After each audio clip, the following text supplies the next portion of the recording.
The views expressed on the Nova Society are those of the panelists and guests and do not necessarily reflect the views or opinions of the Phoenix Research Institute or any institution which any panel member is associated. Welcome back to the Nova Society. I'm your host, Dr. Brooklyn Ann Weldon, and I'm here with my panel. My favorites and yours, Dr. Scott Gershwer and Dr. Mark Bound. Today we will be answering listener emails, and we have a question from Braden, who lives in Tallahassee, Florida. And Braden asks, protests against ICE agents are in full swing in Portland and Chicago. In Chicago, ICE agents and Kristi Noem have been denied access to bathrooms and restaurants. In Portland, people dress up in frog costumes and taunt ICE. There is a current hold on sending the National Guard to these cities. So, I would ask, do you think these protests are effective? Do you think they are supported by the general population? If this were to go to SCOTUS, do you think they would uphold the lower court's decisions? Finally, I saw where a pastor was hit in the head with a pepper ball. Should the shooter be charged, and can he be charged? I think yes, he should. Can he? I don't know. Yeah, I think so. I don't know if anybody knows who took the shot. But I don't know. That could be found out. You can be killed with that. Can you Absolutely. not? Yeah. And I saw also where a reporter had been, and again, I'm sorry, I can't remember who this was, a British reporter, journalist in California, I believe. No, yeah, California earlier had been shot in the thigh with a flashbang, and the person held it up. And this thing, I'd never seen one before. I'm being a civilian. A flashbang, those things are enormous. I didn't realize how large they are. And he had to have it removed, the journalist had to have it removed surgically. And a person can bleed to death from this stuff. They could have killed this pastor. He wasn't doing anything. Yeah. Yeah, I mean, these are frightening times for people who care about democracy and the rule of law. Because these are very, very, I don't even think it's actually a shady matter. I think it's absolutely black and white that these are assaults on people, and that they're fascist, that they're authoritarian, that these guys are carrying out orders. In a lot of cases, it doesn't seem that they have proper training. That their actions are the actions of thugs, not police officers. There's a huge difference there. I happen to support the police very much, and a lot of that is due to the fact that they are trained very well in de-escalating high voltage situations, and these guys don't seem to be capable of that at all. And that these are tests of the boundaries. Look, I mentioned in an earlier podcast the Venezuelan shootings, right? These taking out these boats that are on the grounds, no evidence offered that they're drug smugglers. And when you complain about it, the administration says, so you're for drug smuggling. Yeah. Which is obviously ridiculous. Yeah. But we will see, because Duterte is one of his favorite dictators. We will see at some point, and I'm going to predict. I know you love that. Oh boy, here we go. That sometime this semester, by the end of December, let's say, that somebody will be shot down dead in the street for no good reason at all, not holding a gun to anybody, just going about their business, and the excuse will be that they were a drug dealer dealing drugs and they were taken out. That is something that the Philippines' former president Duterte is currently being tried for in the International Criminal Court, and it is something that Trump will at some point be subject to, should he live long enough. Hopefully not. That eventually the law will catch up to him for ordering these kinds of these practices, and the protests are amazing. They're great. I mean, I've never been to Portland, but I have to say I love the people of Portland for what they're doing. I think it's fantastic. It's got nerve. It's got a little panache. to it. It's a little crazy, and it certainly meets the moment. And this weekend again is a No Kings protest. I hope people really turn out for it, because we cannot have our government sending troops out in our cities to practice urban warfare against us. It is just not tolerable. No, no. So first of all, take the last part of this. Should they be charged? Yes. Could they figure out who shot the pepper ball? Yes, they can, because it shows the roof and the people who are on the roof. I'm sure that would be able to do that. Can they be charged? The answer to that is yes, they can. Unfortunately, if somebody in law enforcement does cause somebody either violates their rights or does something like hit a pastor in the head with a pepper ball, yes, they can be prosecuted, but it's very complex. It's an extremely complex process compared to the normal, process of just somebody shooting somebody or something like that. So yes, they can. And the person could also do civil. There could be a civil suit, not only filed against the person that shot the pepper ball, but against the agency itself. Once again, you're taking on, the big boy here. You're taking on ICE. And would it be a complex process? Yes, but it is very possible to take on and to sue them for that incident. So the protests, Scott, I totally agree with you. They are making a huge joke over something that is almost laughable.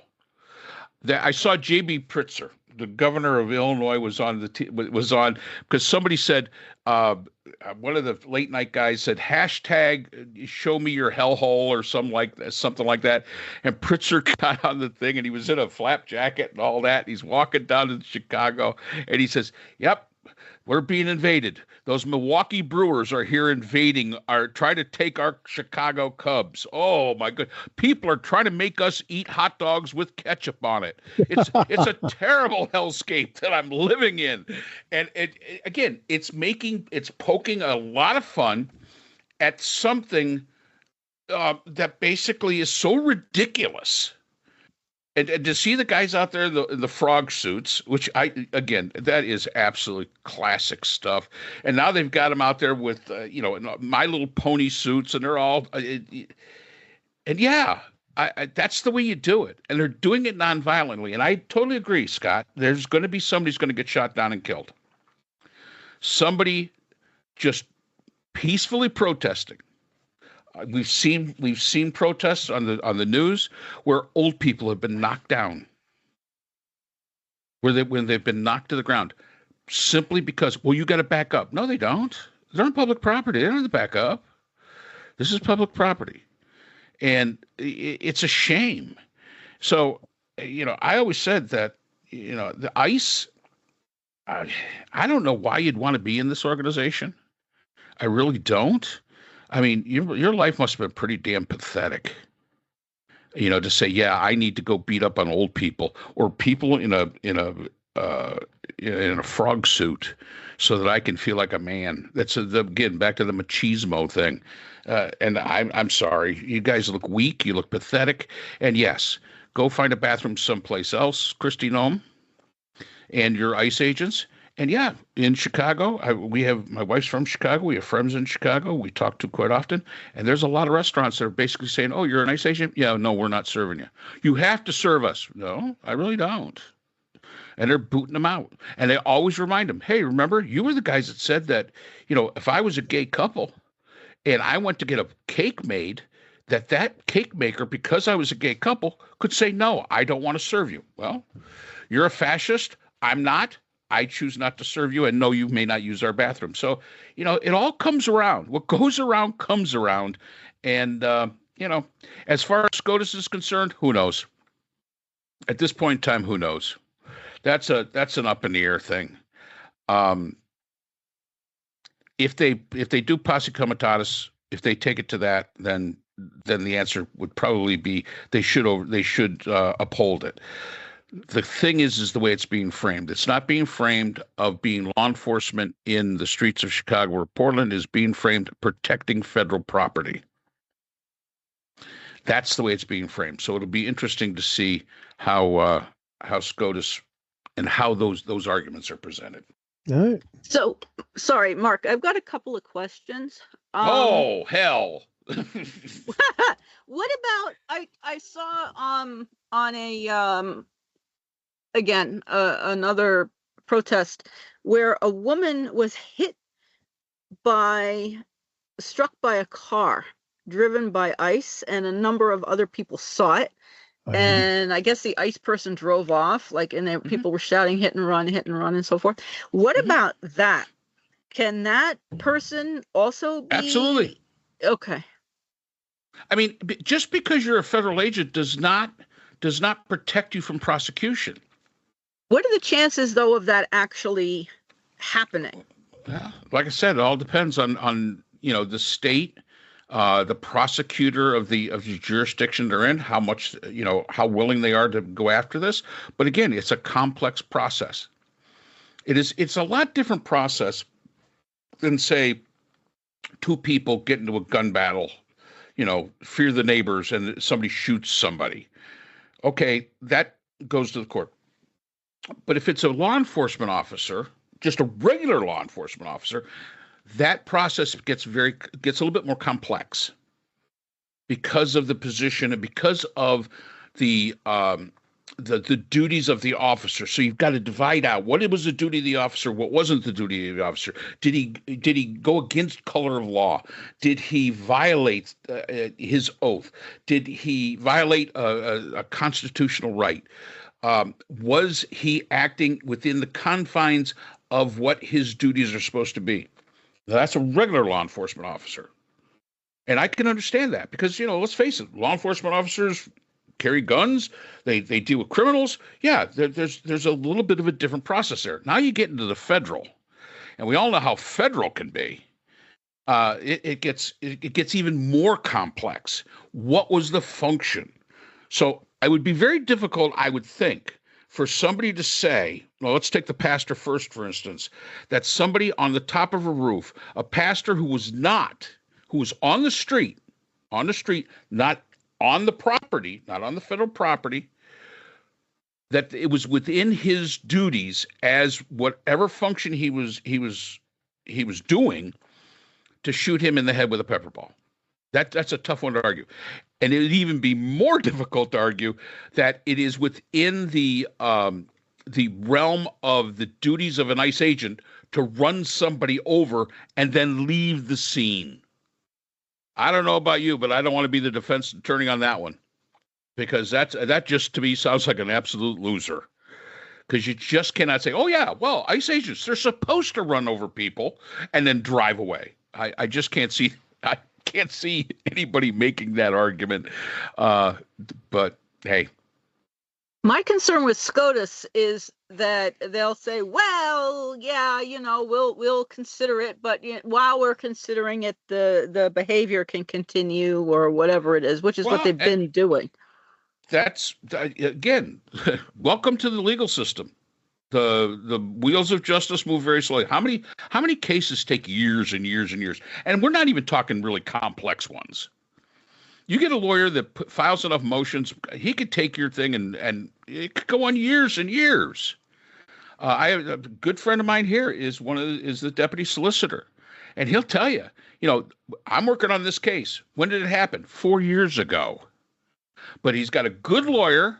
He continually files motions, continually, uses the system, and it's not being dishonest. It's using the system, and they can't do anything until it comes to trial. Oh, and then after trial, now you get a chance to appeal. So it's just that's one of the reasons I did not become a lawyer, because I would have no patience for it. That would make me nuts. My attitude is, let's just go into the court, decide this, let's move on. But that's not the way it works in the system. And as far as SCOTUS is concerned, I'm going to give them a little bit of a pass on this. It all depends on the argument that is being made as to why the National Guard should be there. If it's for police work, then the answer is no, because obviously it's against posse comitatus. If it is framed and can be proven, it is to protect federal assets. That might fly. That might fly. So we have to see how the argument is made and how the counter argument is brought up before. You got to give SCOTUS a little bit of a leeway on that one. I know you don't like to. I know I saw you scrunch your face, but you got to do it, Brooklyn. You got to give them a little bit of leeway. But the whatever federalizing of Abbott's, Texas, to go to Governor Illinois? Governor Abbott has the power to allow that. Yeah, they should do that. They should go there. They should go in places where they're welcome. I mean, but he has the ability to take his National Guard and turn to Trump and say, "Here, you can use my National Guard." Yeah, but Governor Pritzker said they're not welcome, and I noticed that other Governor Shapiro, is it in Pennsylvania, and other governors have said I've signed in Seattle also, the governor of Washington State, and also the mayor of Seattle. You can't come here. We don't want you. It's not legal, and that's fine. If the reason, and here's for Pritzker and for Shapiro, if for the reason is to occupy the city with National Guard to do policing action, such as stopping these Portland from burning or whatever, which is, believe it or not happening at all.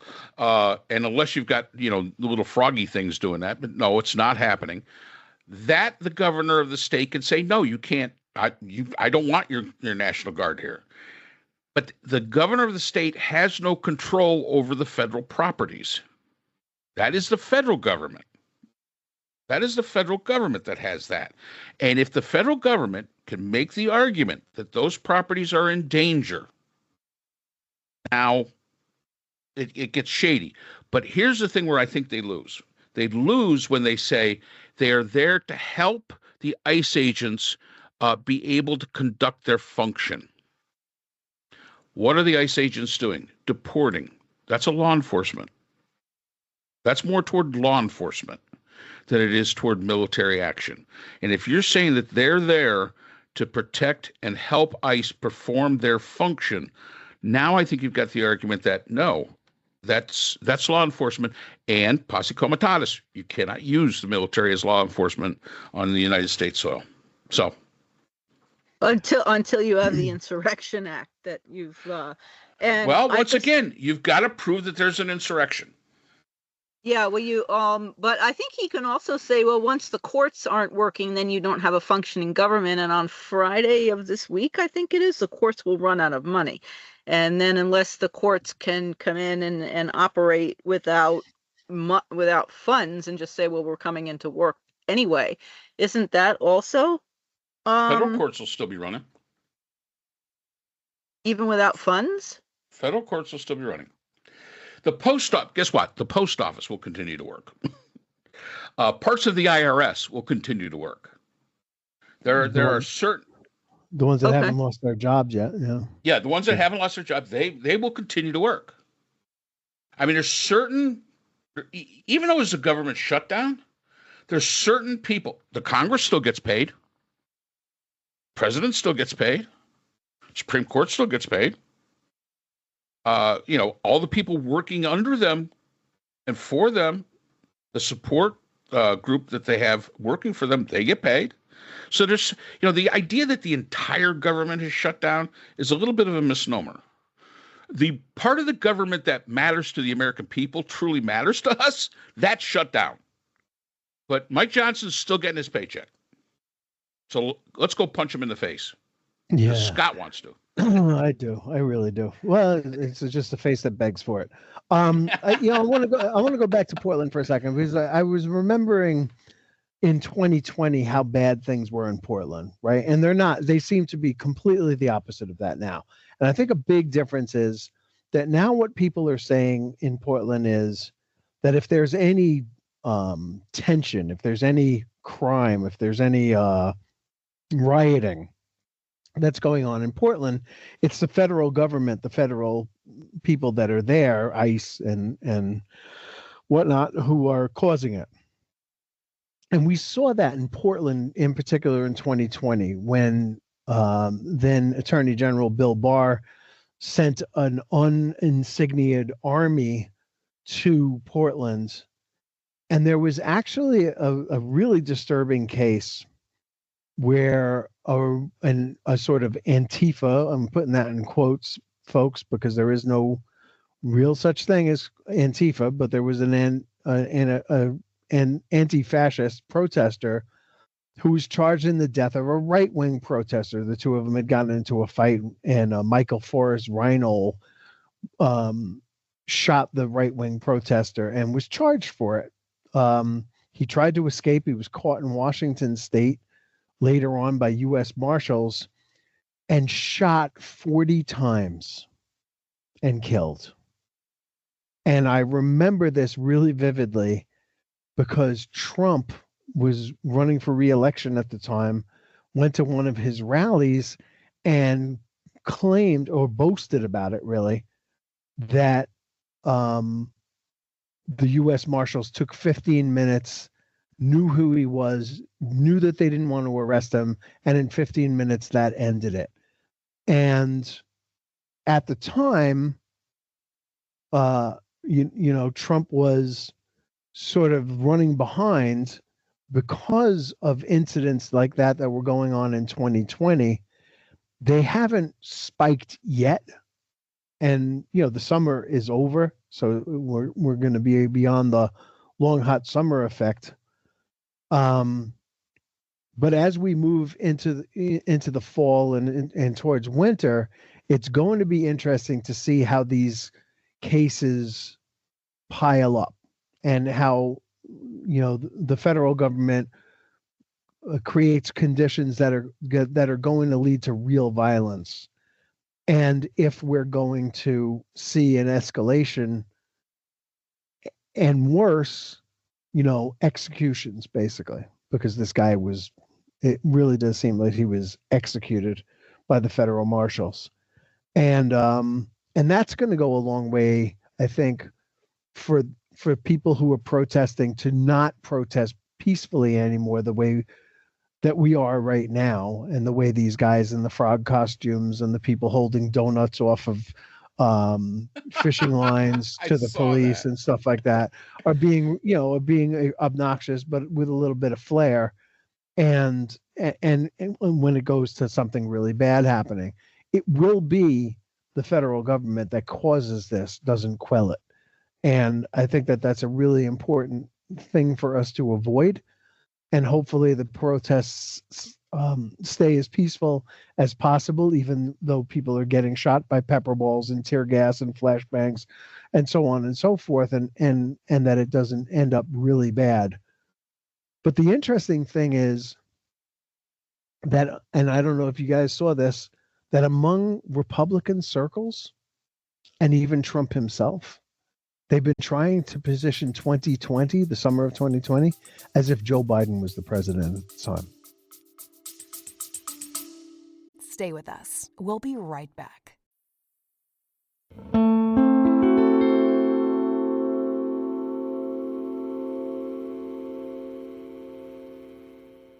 My name is Sherry Hazard, and this is the Folium Diary. In this diary, I will be recording my impressions of a new program called the Folium. This new app will bring the benefits of Earth's collective wisdom to everyone, everywhere, all the time. If that sounds wildly ambitious, utopian, and, let's face it, kind of crazy, join the club. I will be posting a new page every evening at 9 o'clock. What could possibly go wrong? Oh, yeah, where they were saying that Biden put, 274 FBI agents in the January 6th, and he forgot that, no, Trump, you were the president. Biden didn't do that. Right, but he's done it in other cases as well, including cases of violence during the summer of 2020, when he says that's Biden's America right there. And obviously that was Trump's America. But if you look, you're only as smart as your news source. And people who watch Fox and other right-wing news sources where they lie constantly to people we know that they will believe what they're told. And it would be crazy to see, but I think we will, that people begin to think that Trump wasn't president in 2020 anymore. And that all the violence that happened that summer was on Joe Biden's watch and not his. So, stay tuned. We'll see if the craziness continues, but there is a move. There is, I believe, a conscious decision on the part of the Trumpies to go out and say, hey, Trump wasn't even president back then. Biden was. And it's completely untrue. And you know what, Scott, that's right. And that's why I've said this for probably the last 3 years, I don't worry so much about, I know that Brooklyn worries about the Supreme Court and, Trump and all that stuff. I'm more scared of the people, that they can be that dumb. I mean, again, you're only as smart as your news source, right? Your information makes you smart, Mark. You are a guy who has good information, and you're a smart guy. But there are plenty of dumb people out there who don't, and I talk to them all the time, it seems, who don't know what's going on. And, I know. And they get their news from the wrong places, and they think that things are, they think that New York is a hellhole. I've been in New York City 1,000 times recently, grew up there, obviously. And, it's still the greatest city on earth. It's nothing. And, there's one block in Portland where there were people protesting an ICE facility that's owned by a right winger who actually ran his car into a group of ICE supporters back in 2020. And he owns the land that they've leased for their headquarters. And, there's like a small protest that goes on outside his building every day. And they're trying to turn that into the entire city going up. It's really, Portland, I've never been, but it seems like a really nice city. I hope to get there someday. Yeah, you and me both. Yep. We'll have to make a road trip. Yeah. Road trip. Well, remember also that airplane trip. Trump, remember also that Trump gets his news. I hear what you're saying, Mark, and I understand your point about the people. And yeah, it's becoming that way because ICE is the people, but they're also getting their news. I mean, they're getting their news from Fox, and Trump watches Fox constantly. And I remember reading a study recently that I downloaded. I can probably find it for you. We can attach it, where the leader, it didn't matter whether it was Biden or Trump. The few times that Trump has actually asked, I think this was in the first time around where Trump was president, asked for calm, and Biden also asked for calm. It didn't matter who it was, but what the leader says matters. And Trump is, as we said on an earlier podcast, revving up the rhetoric, and his followers in his cabinet and others who are attached in the White House, Stephen Miller. Oh, it's the Democratic Party. It's not a party anymore. They're terrorists. I mean, that's extremely, it's dangerous. And it really is an enormous problem to have somebody like that speaking in such a manner, and nobody stops him. And Vance repeats the same stuff, and nobody says anything. And Trump is, what he said recently, that we'll do other things to them, how he was going to help some people who deserved it, and for those who like Democrats or something, he would do other things to them, and he didn't specify what those were. This was in a White House presser, and when I heard those words, I thought, oh boy, he didn't specify what those were, and nobody asked him. But he refused to take a question from an ABC reporter saying, oh, you people are so terrible and you're awful and this, that. I mean, Trump is making things worse. Yeah, and he wants so to of make course, things work. Exactly. Yeah. So the people, and he's doing a hell of a job. And the people are becoming worse. Yeah.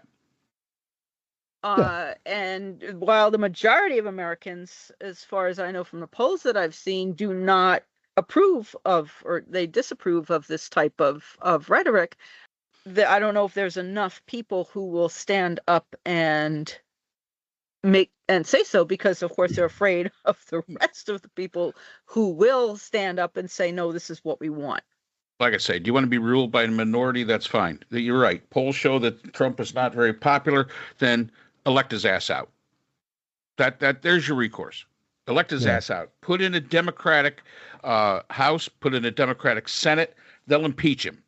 You're not happy with them at the levels that we're being told they're not happy with them. And again, they're polls. I don't trust polls very much. It's easy to take a poll over the phone or take a poll on a computer where you have your anonymity.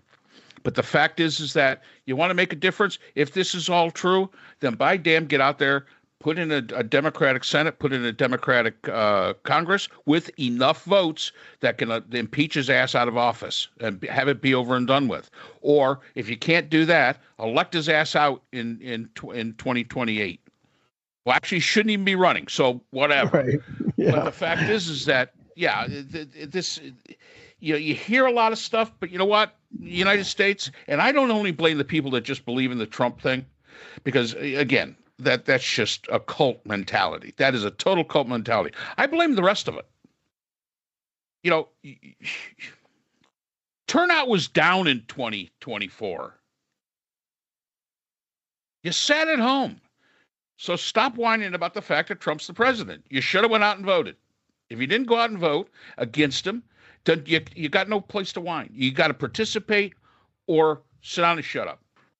Yes. Yep. So I hope, Braden, we've answered your question. Scott, you have anything to add? No, not at this time.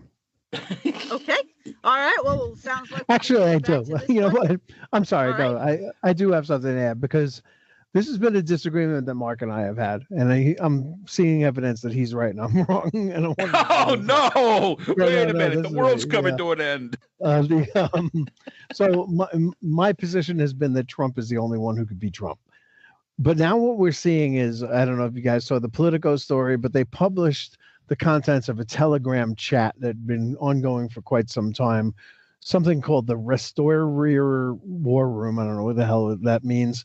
With a lot of very young, very prominent GOP operatives, including the lead counsel for the Young Republican Club of New York or something like that, right? Whatever the thing was. And some of these chats on this thread were incredibly racist and disturbing.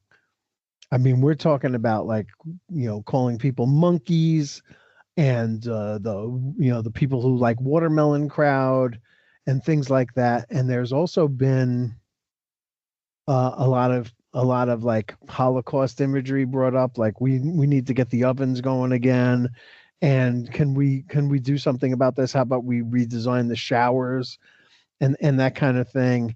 And these are young Republicans.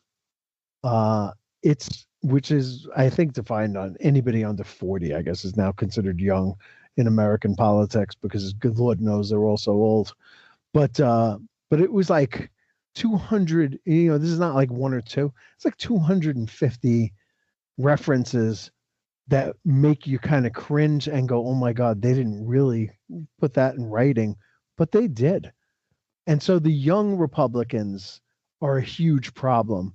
And that kind of lends itself to Mark's idea that this is going to go on for a while. Like, the racists are out there. They're young, they're active, and they're extremely racist and divisive people. And it's a little scary, I got to say. It is a little sobering. So that's all I have to say about that. I'm sure we'll get questions on that next week, some more, because this is going to end up being a big deal, I think. Okay, so Brooklyn, take us out real quick, because Scott just said I was right about something, and I don't want to lose that moment. All right, you don't want me talking about blind squirrels finding an acorn every now and then. Ouch! Oh, ouch! So Mark is in triumph.